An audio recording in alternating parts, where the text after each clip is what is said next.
Imagina el sol alzándose sobre Jerusalén y una luz fría que se quiebra contra muros dorados.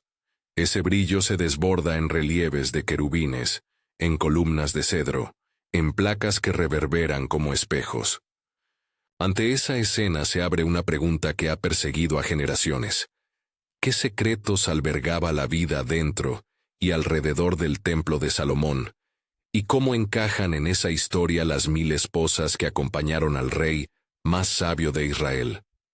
Este relato busca entrar en ese brillo y en sus sombras, siguiendo tanto lo que las escrituras registran como las tradiciones que florecieron después, sin confundir una cosa con la otra. Al pie del monte Moriah, la obra de Salomón se elevó durante años con un propósito visible: ser la casa del nombre de Yahweh, un lugar que concentrara la devoción y el centro litúrgico del reino. Pero además de claustros y cámaras sagradas, en las salas palatinas, no muy lejos de aquellos corredores donde los sacerdotes encendían incienso, se movían redes de poder, alianzas matrimoniales y prácticas culturales importadas de tierras vecinas. Esas dos realidades, templo y palacio, brillaban cada una a su manera y, juntas, tejieron la tensión que marcaría el destino nacional. Si esta historia resuena contigo, escribe: "El templo está en mí", en los comentarios. Esa frase hoy será nuestro pequeño compromiso para seguir atentos a lo que Dios hace en medio de la grandeza humana. La construcción misma del templo figura en las crónicas como un prodigio de materiales y mano de obra. La Biblia nos ofrece medidas que sugieren un edificio de proporciones majestuosas. La nave principal, las cámaras, los atrios y el Sancta Sanctorum con sus querubines protectores. Artesanos venidos del litoral fenicio trabajaron la madera de los cedros del Líbano, y el oro cubrió plataformas, columnas y figuras, hasta convertir las superficies en superficies luminosas. Se hizo un gran mar de bronce para abluciones, tazones y pucheros para los oficios. Las figuras de querubines se alcanzaban con manos que parecían sostener el misterio visible: un trono, un umbral, la memoria de la promesa. En ese edificio no solo se realizaban rituales, sino que también se desplegaba una estética que hablaba del poder y de la devoción. Incienso que se elevaba en nubes aromáticas, trompetas y arpas que tejían respuestas musicales a la plegaria, aceite y perfume aplicados sobre manos y vestiduras. Todo ello articulaba un lenguaje sensorial donde la fe se manifestaba en vistas, sonidos y olores. Los sacerdotes y los levitas formaban una maquinaria ritual, ordenada en divisiones que alternaban sus turnos, con normas estrictas de limpieza y preparación antes de presentarse ante el altar. El interior del santuario guardaba secretos litúrgicos que, en su disciplina, apuntaban a la trascendencia. Detrás de la escena sagrada había una ciudad de servicio: zapateros, panaderos, perfumistas, escribas y artesanos. El pan de la proposición era cambiado cada día. Las vasijas requerían limpieza constante. El sonido de las cuerdas y los metales marcaba los momentos clave del calendario. Los levitas no solo tocaban instrumentos, sino que administraban saberes y rutinas que hacían posible un culto estable. La vida ritual era, en ese sentido, una rutina técnica y devocional que afirmaba la centralidad del templo en la vida social de Israel y al mismo tiempo la conectaba con los ritmos económicos y administrativos del reino. A pocos pasos del altar, en dirección al palacio, la vida mostraba otro rostro: el del gobernante que consolidaba su poder a través de relaciones diplomáticas y familiares. Allí, la figura de Salomón se despliega en su doble condición: rey sabio y hombre sometido a imperativos políticos. Las alianzas matrimoniales, comunes en la diplomacia antigua, constituían un tejido que unía dinastías, sellaba pactos y, a menudo, traía consigo prácticas y cultos que no siempre se armonizaban con la fe de Israel. La Biblia registra para Salomón cantidades que en conjunto suman 1000 mujeres, 700 esposas de sangre real y 300 concubinas, números que historiadores y tradiciones han interpretado como la unidad total del harén. Esa cifra redonda, 1000, se volvió parte del imaginario, no solo compañeras del trono, sino piezas en una compleja maquinaria política. El harén cumplía funciones distintas a la mera compañía privada. Muchas uniones eran vínculos diplomáticos. Princesas y nobles llegaban amenazadas por la distancia y el aislamiento, pero también como portadoras de redes, costumbres y, en varios casos, cultos ajenos. Antes de cualquier encuentro íntimo, las mujeres pasaban por procesos de preparación que, en su forma histórica, incluían baños perfumados y el aprendizaje de códigos palatinos. Había casas y personas dedicadas a ese servicio, mujeres mayores que enseñaban modales, idiomas y estrategias de supervivencia en un ambiente donde la maternidad podía legitimar una influencia enorme. Desde la madre de un posible heredero, se podían tejer favores, alianzas y chances políticas. En las cortes antiguas, la maternidad tenía poder de moldear dinastías.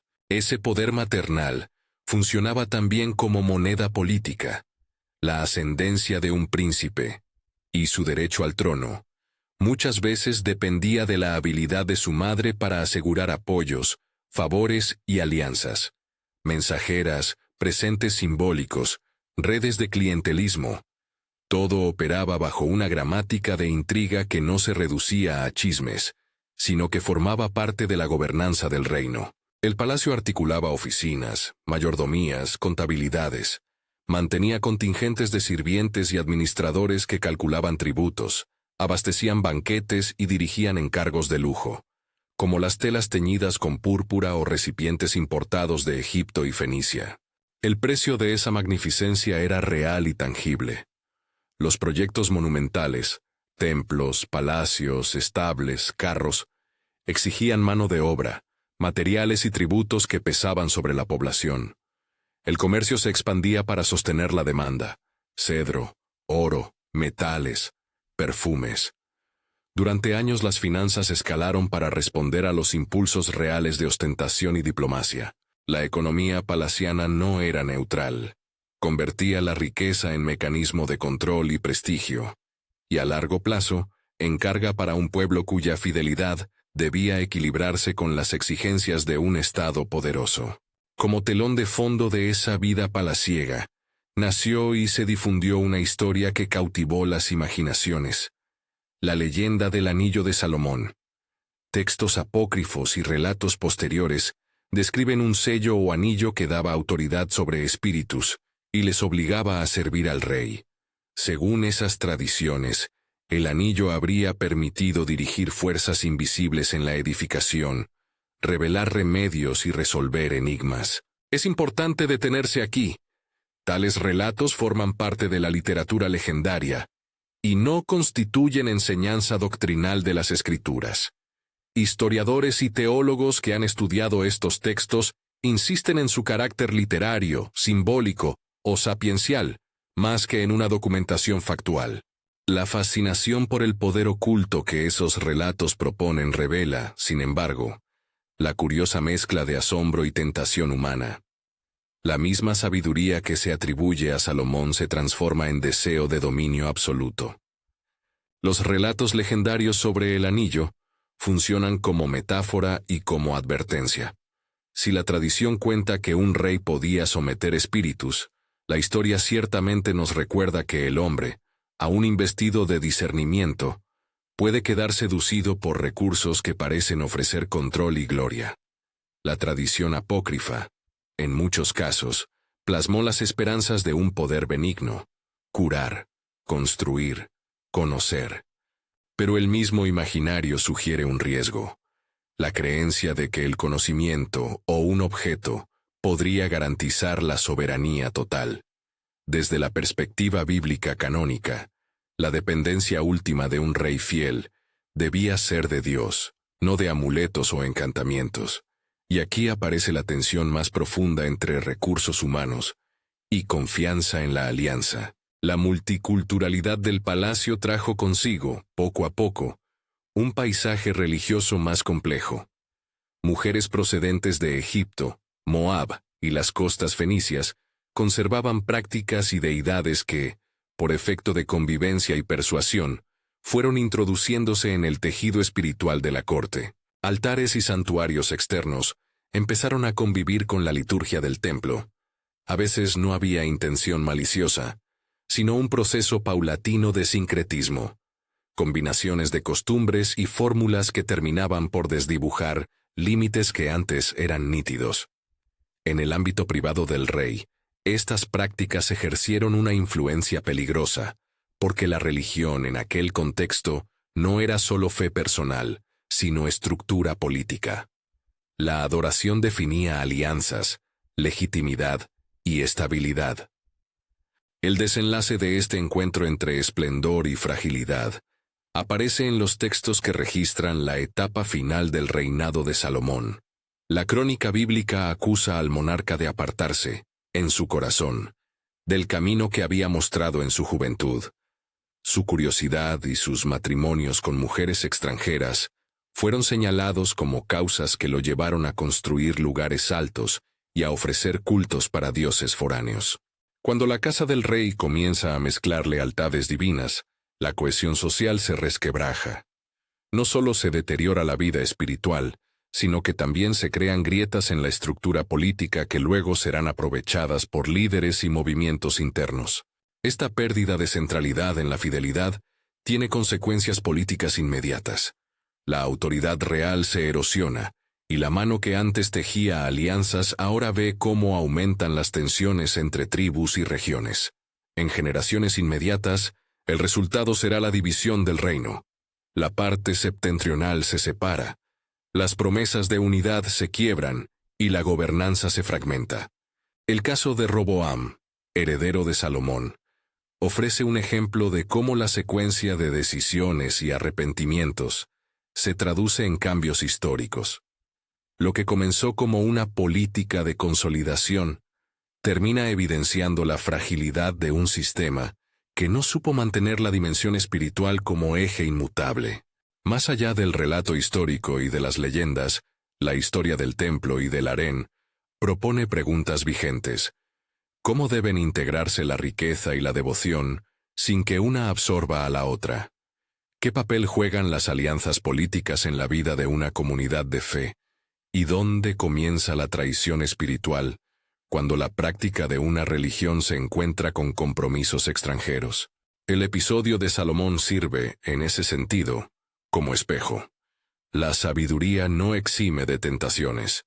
La gloria arquitectónica no garantiza la pureza espiritual, y el poder, si no es regulado por fidelidad y humildad, puede convertirse en su propia caída.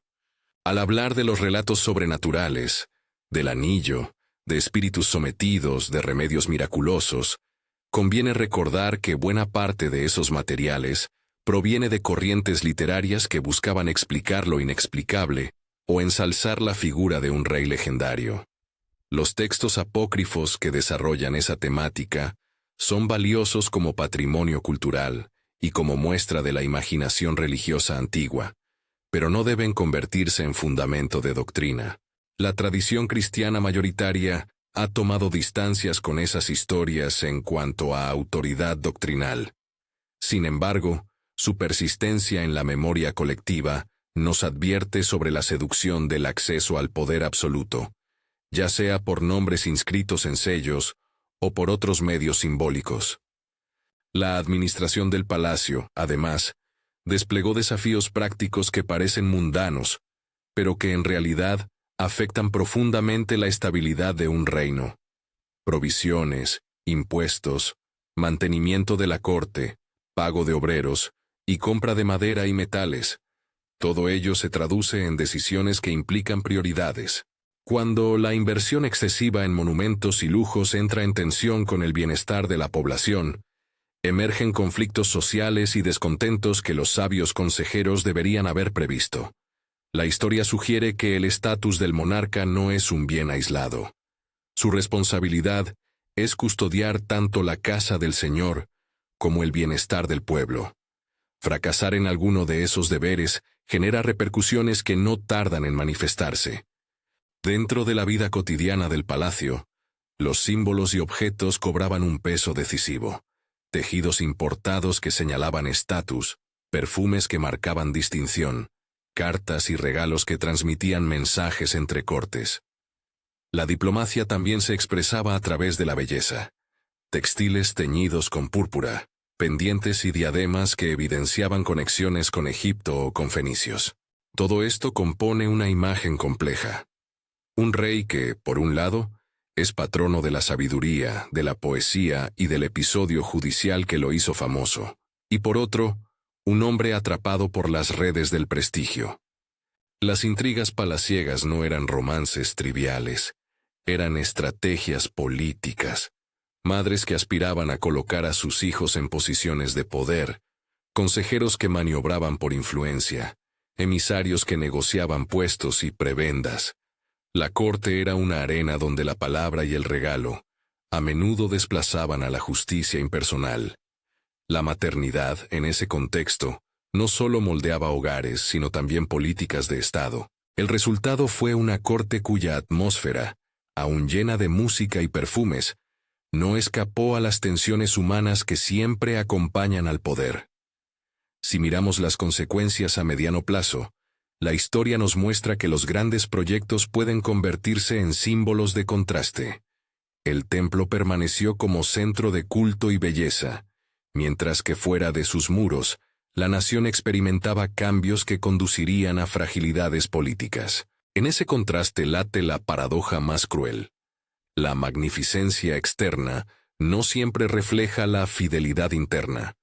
La ruptura entre ortodoxia litúrgica y prácticas populares traídas del extranjero abonó el terreno para el declive. La memoria bíblica registra esa tensión sin diluir responsabilidades. La riqueza y la sabiduría no eximen de la obligación de mantener el corazón recto. Esta narrativa obliga a una reflexión que no es meramente histórica sino pastoral. El liderazgo exige vigilancia sobre las propias pasiones y determinaciones firmes en cuanto a la fidelidad. La alabanza, la devoción y la obra visible deben ser sostenidas por una humildad que reconoce límites. La historia de Salomón recuerda que la sabiduría, cuando se confía a la capacidad humana sin un anclaje en la fidelidad a Dios, puede volverse instrumento de desviación. Es una advertencia que trasciende épocas. El esplendor de una obra o el carisma personal no son garantía de permanencia espiritual. Al mismo tiempo, la historia exige simpatía histórica. No podemos reducir las tensiones a simples caricaturas. Las alianzas matrimoniales eran parte del entramado geopolítico. Las importaciones culturales enriquecieron muchos aspectos de la vida cotidiana.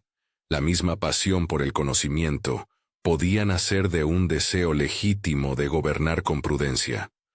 Por eso el relato debe sostener un equilibrio, admirar la belleza del templo y la habilidad de sus artesanos, reconocer la capacidad intelectual del rey, pero también denunciar las decisiones que lo apartaron de la fidelidad. No es un juicio frío, sino una observación compasiva que busca aprender lecciones morales y espirituales. Hoy, mirar esa historia implica preguntarse por nuestras propias instituciones y por los lugares donde la seducción del poder puede colarse. En comunidades contemporáneas también aparecen tentaciones de sincretismo. Adaptar prácticas ajenas sin discernir su coherencia con la fe. También se presentan atajos para el prestigio que comprometen la ética del liderazgo. La historia de Salomón invita a la prudencia.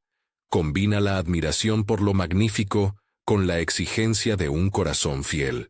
La fidelidad no es una nostalgia arcaica. Es una disciplina que preserva el significado profundo de la vida comunitaria. Volviendo al centro del relato, la suma simbólica de 1000 esposas funciona como emblema. Sugiere una distribución de poder y de responsabilidades que excede lo privado y se transforma en asunto nacional. No se trata de sensacionalismo, sino de comprender cómo lo personal y lo público se entrelazan. Cada matrimonio, cada alianza, cada preferencia en el palacio llevaba consigo implicaciones para el culto y la política. Ese entrelazamiento es la clave para entender por qué la grandeza arquitectónica del templo no bastó para preservar la unidad y la fidelidad de la nación. En la reflexión final, conviene traer a casa una serie de aprendizajes claros. Primero, la grandeza de una obra no es prueba de pureza moral. Segundo, las alianzas políticas requieren discernimiento que preserve la identidad espiritual. Tercero, las tradiciones y leyendas enriquecen la memoria cultural, pero no sustituyen la enseñanza sólida de las Escrituras. Y cuarto, el liderazgo responsable combina sabiduría, humildad y subordinación a principios morales, que trascienden el interés personal. Estas conclusiones no son una condena total de lo que fue, sino una invitación a aprender. La historia del Templo de Salomón y del harén que lo acompañó continúa resonando como advertencia y como llamada a la prudencia. Si la historia que escuchaste hoy te llevó a pensar en el costo del poder y en la necesidad de restauración, comenta restauración y mira el video relacionado que aparece ahora. Que esta narración nos ayude a discernir entre brillo y corazón, entre mito y memoria, y que impulse en cada oyente una búsqueda sincera de fidelidad en los lugares donde la gloria humana y la devoción se encuentran.